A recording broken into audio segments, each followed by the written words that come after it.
ગુજરાતમાં આવેના વાઘના જીવ પર ગંભીર જોખમ. છોટાઉદેપુર દાહોદના જંગલમાં સ્થાયી થયેલ વાઘ સામે ખતરાની, વકીલે કલેક્ટરને કરી ફરિયાદ.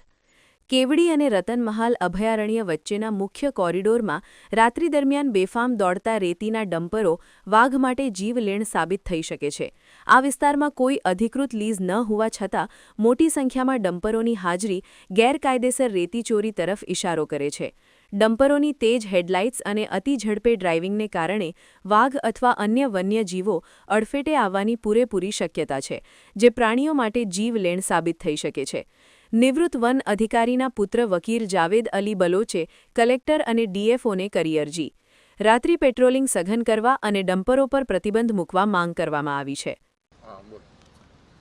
આજે લગભગ 40 વર્ષ પછી ગુજરાતમાં વાઘની હાજરી જોવા મળી છે અને છોટાઉદેપુર તેમજ દાહોદ વિસ્તારમાં વાઘની અવરજવર જોવા મળી છે.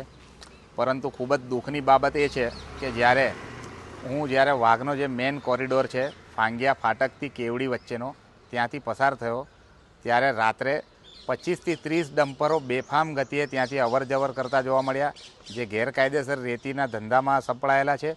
અને ત્યાં 25થી 30 ડમ્પરો ઊભા પણ જોવા મળ્યા, જે ખરેખર વાઘનો જે મેઇન કોરિડોર છે તે જ વિસ્તારમાં છે. અને જો ના છૂટકે જો વાઘની સાથે કોઈ ટ્રકવાળો અકસ્માત કરશે તો વાઘના અસ્તિત્વ ઉપર ખૂબ જ જોખમ રહેલું છે. અને એ બાબતને ઘટતી કરવા માટે મેં કલેક્ટર સાહેબને તેમજ ડીએફઓ સાહેબને લેખિતમાં એક અરજી પણ આપેલ છે, જે બાબતે કલેક્ટર સાહેબ અને ડીએફઓ સાહેબ યોગ્ય પગલાં લે તેવી મારી લાગણી છે. સમાચારની અવનવી અપડેટ જોતા રહો નિખરતા ગુજરાત ન્યૂઝ સાથે. નિખરતા ગુજરાત ન્યૂઝને લાઇક, શેર, સબસ્ક્રાઇબ કરો અને બેલ આઇકન દબાવીને સમાચારની ઝડપી માહિતી મેળવો.